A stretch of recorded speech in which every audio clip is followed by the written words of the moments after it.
Presiden Amerika Serikat Joe Biden diperingatkan agar tidak terlalu lancang dalam berbicara terkait dengan konflik Rusia. Apalagi kalimat yang menjurus langsung kepada Rusia seperti Vladimir Putin. Peringatan tersebut disampaikan Presiden Prancis Emmanuel Macron. Menurutnya, kalimat-kalimat provokatif yang diucapkan Biden bisa saja memicu konflik yang meluas. Padahal menurut Macron dunia tengah berusaha untuk menghentikan konflik Rusia. Maka jangan sampai kata-kata Joe Biden yang menyerang malah membuat konflik jadi berkepanjangan. Emmanuel Macron pada hari Minggu mendesak untuk menahan diri ketika membahas perang di Ukraina. Setelah Presiden Joe Biden menyebut pemimpin Rusia sebagai tukang daging yang seharusnya tidak lagi berkuasa. Berbicara dalam sebuah wawancara dengan saluran televisi Prancis, Macron memperingatkan agar tidak menggunakan bahasa yang begitu keras ketika merujuk pada konflik yang sedang berlangsung. Kami ingin menghentikan perang yang diluncurkan Rusia di Ukraina tanpa eskalasi, itulah tujuannya, kata Macron kepada France 3 TV menurut Reuters. Jika ini yang ingin kita lakukan, kita seharusnya tidak meningkatkan sesuatu, baik dengan kata-kata maupun tindakan. Selama pidato yang berapi-api di Warsawa, Polandia pada hari Sabtu, Biden memicu kontroversi ketika dia mengatakan bahwa demi Tuhan, Presiden Rusia Vladimir Putin tidak dapat tetap berkuasa. Pernyataan itu dengan cepat disambut dengan kemarahan dari Kremlin yang mengatakan bahwa seorang pemimpin negara harus menjaga emosinya. Namun tak lama setelah itu, juru bicara Gedung Putih berusaha untuk menarik kembali pernyataan Presiden dan mengklarifikasi bahwa dia tidak menyerukan perubahan rezim.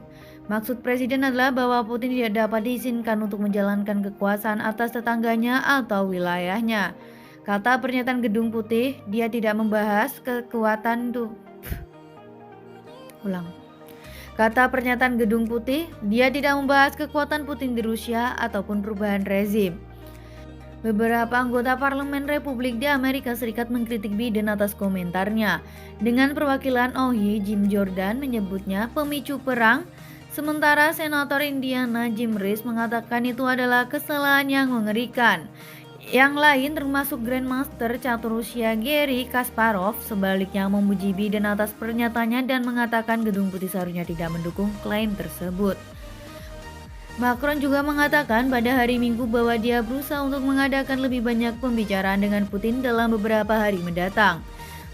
Sementara itu, selama 4 hari terakhir Biden telah melakukan perjalanan melintasi Eropa untuk bertemu dengan para pengungsi Ukraina, para pemimpin Eropa, dan pasukan Amerika.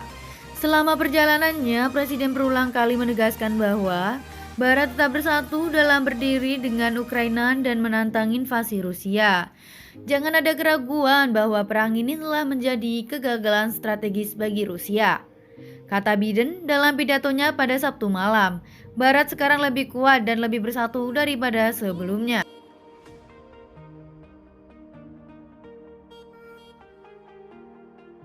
Pada hari Jumat, seorang jenderal top Rusia mengatakan bahwa pasukan akan mulai mengalihkan fokus mereka dalam perang ke arah membebaskan Ukraina Timur.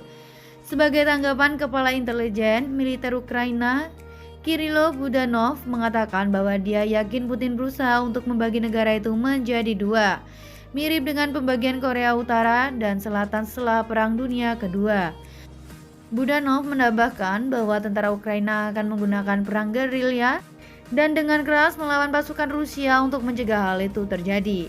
Newsweek menghubungi Kementerian Luar Negeri Rusia dan Ukraina dan akan memperbarui cerita ini ketika tanggapan diterima.